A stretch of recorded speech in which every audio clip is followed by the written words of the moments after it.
Olá pessoal, espero que estejam todos bem. Nós vamos continuar a falar então sobre a cirurgia bariátrica para tratamento da obesidade. A gente sabe que hoje a obesidade é um problema mundial, é uma pandemia. Ela não fica restrita a países desenvolvidos, ela acomete também países em desenvolvimento. Isso não é diferente com o Brasil. Nós temos pelos nossos censos em torno de 23% da população brasileira obesa, e isso acomete todas as faixas etárias, as crianças, adolescentes e adultos. Tem total relação com o estilo de vida ocidental que a gente leva, a falta de atividade física e os alimentos com alto conteúdo de açúcar que a gente vem ingerindo. Por conta disso, a cirurgia bariátrica é uma forte aliada no tratamento para essas pessoas com esse tipo de doença, e a gente vai falar então para vocês um pouco sobre isso. Como que eu posso saber se eu sou candidato ou não a fazer a cirurgia bariátrica? Existem uma série de critérios que devem ser seguidos e eu vou apresentar para vocês aqui nesse vídeo de hoje.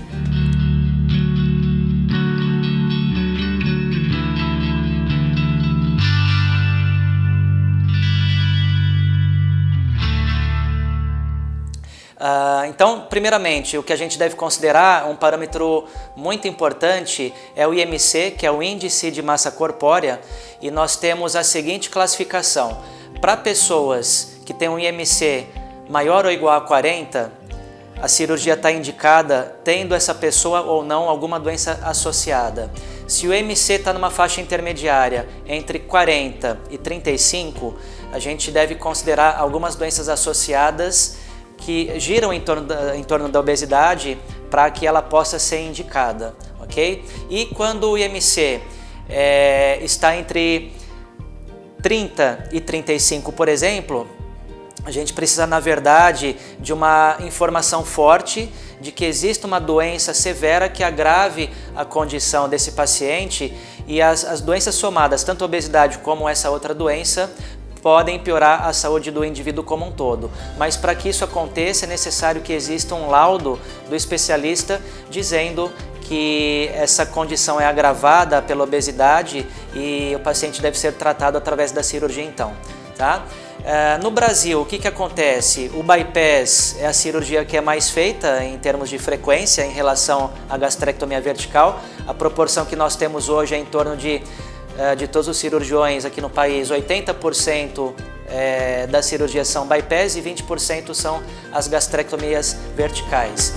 O bypass nada mais é do que promover um desvio da passagem do alimento para o intestino, e é uma cirurgia mista, porque ela tem um componente restritivo, porque nós cortamos o estômago e ele fica compreendido por um reservatório pequeno, e a gente chama de pouch, né? O pouch gástrico, essa informação é do inglês, que acaba guardando de 30 a 50 ml aproximadamente de alimento ou de líquido, e também é uma cirurgia desabsortiva por conta dessa comunicação que a gente faz entre os intestinos. Então, é como se o alimento pulasse um segmento do intestino para ser absorvido mais à frente no próprio intestino.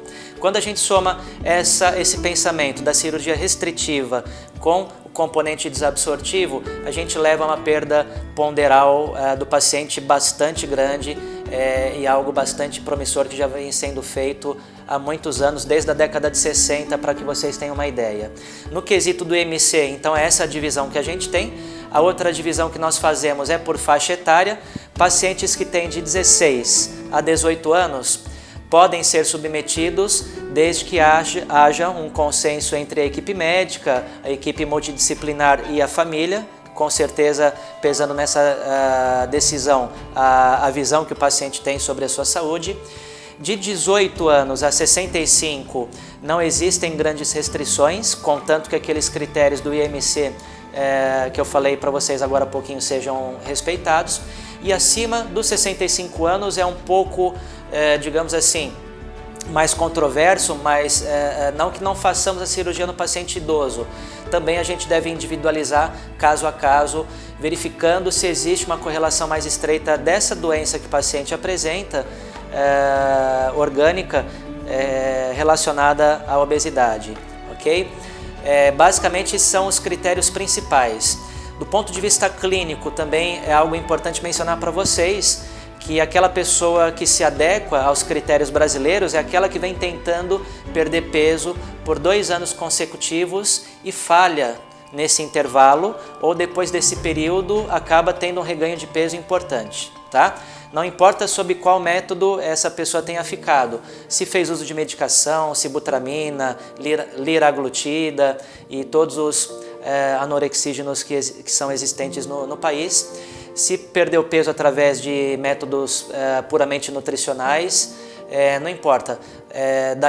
Daí a necessidade de que essa pessoa seja acompanhada por endócrino, por nutricionista, por toda essa equipe, para que eles possam atestar, depois desse período, que a pessoa realmente tem essa dificuldade de perda de peso. Então, o que acontece na prática? Muitos pacientes chegam para o cirurgião, é o meu caso, querendo fazer a bariátrica. Ah, doutor, já tentei de tudo, tentei reduzir o peso, dieta, nada funciona para mim, mas não fizeram o caminho habitual, que é passar por esses profissionais, ter o acompanhamento deles. Eu costumo dizer que o cirurgião, ele é, digamos assim, ao fim da linha, a ponta da linha, é quem vai explicar as melhores técnicas que são disponíveis, qual a melhor cirurgia que se adequa caso a caso. Então essa foi a dica de hoje, como que a gente faz do ponto de vista médico, olhando em termos do consultório, para saber qual é aquele paciente que se beneficia da cirurgia bariátrica.